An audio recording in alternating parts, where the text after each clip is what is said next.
ಪರಲೋಕದವುಗಳ ಕಡೆಗೆ ನೋಡುವಂತೆ ನಿಮ್ಮ ಆತ್ಮವನ್ನು ವಾಕ್ಯದಲ್ಲಿ ಬಲಪಡಿಸುವ ಅನುದಿನದ ಧ್ಯಾನ. ಇಂದಿನ ಧ್ಯಾನದ ಶಿರೋನಾಮೆ, ಸುಗ್ಗಿಯ ಕೆಲಸಕ್ಕೆ ಕೆಲಸಗಾರರ ಅಗತ್ಯವಿದೆ. ಈ ದಿನದ ಸತ್ಯವೇದದ ವಾಕ್ಯ, ಧರ್ಮಾತ್ಮನ ಫಲ ಜೀವವೃಕ್ಷ, ಜ್ಞಾನಿಯು ಆತ್ಮಗಳನ್ನು ಆಕರ್ಷಿಸುವನು. ಜ್ಞಾನೋಕ್ತಿಗಳು 11ನೇ ಅಧ್ಯಾಯ 30ನೇ ವಚನ. ಸೇವೆಗೆಂದು ತರಬೇತಿ ಪಡೆದವರು ಕರ್ತನ ಕೆಲಸದಲ್ಲಿ ಈಗ ಬೇಗನೆ ತಮ್ಮ ಸ್ಥಾನಗಳನ್ನು ತುಂಬಲಿ. ಮನೆ ಮನೆಗೆ ಕೆಲಸಗಾರರ ಅಗತ್ಯವಿದೆ.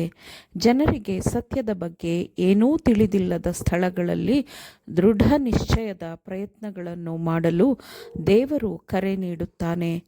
ಜನರ ಮನೆಗಳಲ್ಲಿ ಸ್ತುತಿ, ಸ್ತೋತ್ರ, ಪ್ರಾರ್ಥನೆ ಮತ್ತು ಸತ್ಯವೇದದ ಅಧ್ಯಯನದ ಅಗತ್ಯವಿದೆ. ಈಗಲೇ ನಾನು ನಿಮಗೆ ಆಜ್ಞಾಪಿಸಿದ್ದನ್ನೆಲ್ಲ ಕಾಪಾಡಿಕೊಳ್ಳುವುದಕ್ಕೆ ಅವರಿಗೆ ಉಪದೇಶ ಮಾಡಿರಿ ಎಂಬ ವಾಕ್ಯಕ್ಕೆ ವಿಧೇಯರಾಗುವ ಸಮಯವು ಇದಾಗಿದೆ. ಈ ಕೆಲಸವನ್ನು ಮಾಡುವವರು ಶಾಸ್ತ್ರಗಳ, ಸತ್ಯವೇದದ ಸಿದ್ಧ ಜ್ಞಾನವನ್ನು ಹೊಂದಿಕೊಂಡಿರಬೇಕು ಎಂದು ಬರೆದದೆ ಎಂಬ ವಾಕ್ಯವೇ ಅವರ ಆಯುಧವಾಗಿರಬೇಕು. ನಾವು ನಮ್ಮ ಜೊತೆ ಮನುಷ್ಯರಿಗೆ ಬೆಳಕನ್ನು ನೀಡಬೇಕು ಎಂದು ದೇವರು ವಾಕ್ಯದ ಮೂಲಕ ನಮಗೆ ಬೆಳಕನ್ನು ನೀಡಿದ್ದಾನೆ.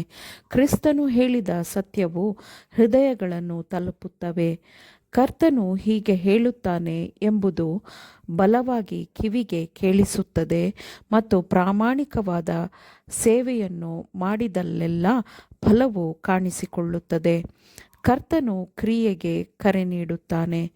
ಈ ಸಮಯವನ್ನು ನಾವು ನಿರ್ಲಕ್ಷಿಸಿದರೆ ದೇವರ ವಾಕ್ಯದಿಂದ ಹೊರಡುವ ಬೆಳಕಿನೊಂದಿಗೆ ಇರುವಂತಹ ಒಂದು ಉತ್ತಮವಾದ ಅವಕಾಶವನ್ನು ನಾವು ಕಳೆದುಕೊಳ್ಳಬೇಕು. ತುತ್ತೂರಿಯ ಶಬ್ದವು ಒಂದು ನಿರ್ದಿಷ್ಟವಾದ ಧ್ವನಿಯಲ್ಲಿ ಮೊಳಗುತ್ತಿದೆ. ತತ್ವ ಉಪದೇಶದ ಬಗ್ಗೆ ನೀವೇ ತಿಳಿದುಕೊಳ್ಳಿರಿ ಎಂದು ಜನರಿಗೆ ಹೇಳಿರಿ. ಅನುಮಾನದ ಒಂದೇ ಒಂದು ಪದವನ್ನು ನಿಮ್ಮ ತುಟಿಗಳು ಉಚ್ಚರಿಸದಿರಲಿ. ಅನಿಶ್ಚಿತವಾದ ಮನಸ್ಸಿನೊಂದಿಗೆ ಜನರ ಬಳಿ ಹೋಗಬೇಡಿರಿ. ಸತ್ಯವೇನೆಂಬುದನ್ನು ತಿಳಿದುಕೊಳ್ಳಿರಿ ಮತ್ತು ಅದನ್ನು ಪ್ರಕಟಪಡಿಸಿರಿ. ಕ್ರಿಸ್ತನ ಬೋಧನೆಯು ಅದರ ಗುಣಸ್ವಭಾವದಲ್ಲಿ ಯಾವಾಗಲೂ ಸಕಾರಾತ್ಮಕವಾಗಿ ಇತ್ತು.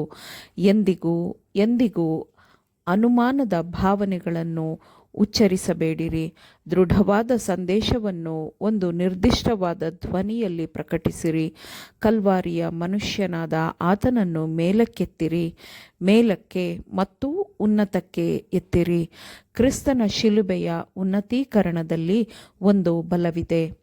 ಕ್ರಿಸ್ತನ ದೈವತ್ವವನ್ನು ನಾವು ಸ್ಥಿರವಾಗಿ ಕಾಪಾಡಿಕೊಳ್ಳಬೇಕು.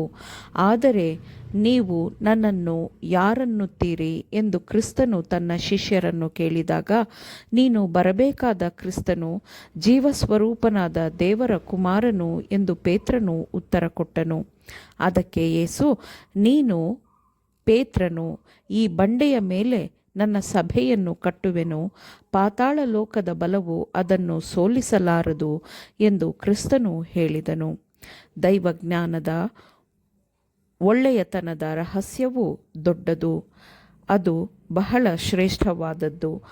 ಕ್ರಿಸ್ತನ ಜೀವನದ ವಿಷಯಗಳನ್ನು ಪೂರ್ಣವಾಗಿ ವಿವರಿಸಲಾಗದಿದ್ದರೂ ನಂಬಬೇಕಾದ ರಹಸ್ಯಗಳು ಕ್ರಿಸ್ತನ ಜೀವನದಲ್ಲಿ ಇದೆ. ಆಮೇನ್. ದೇವರ ವಾಕ್ಯಗಳನ್ನು ಶ್ರದ್ಧೆಯಿಂದ ಆಲಿಸುವವರು ಮಾತ್ರವೇ ಆಗಿರದೆ ಪಾಲಿಸುವವರು ಆಗಬೇಕೆಂದು ನಿಮ್ಮನ್ನು ಉತ್ತೇಜಿಸುತ್ತೇನೆ. ಪರಿಶುದ್ಧಾತ್ಮನ ಸಹಾಯದಿಂದ ಆಲಿಸಿದ ನಿಮ್ಮೆಲ್ಲರಿಗೂ ಧನ್ಯವಾದಗಳು. ಮತ್ತೆ ದೈನಂದಿನ ಧ್ಯಾನಕ್ಕಾಗಿ ನಾಳೆ ಸಂಧಿಸೋಣ. ಆಮೇನ್.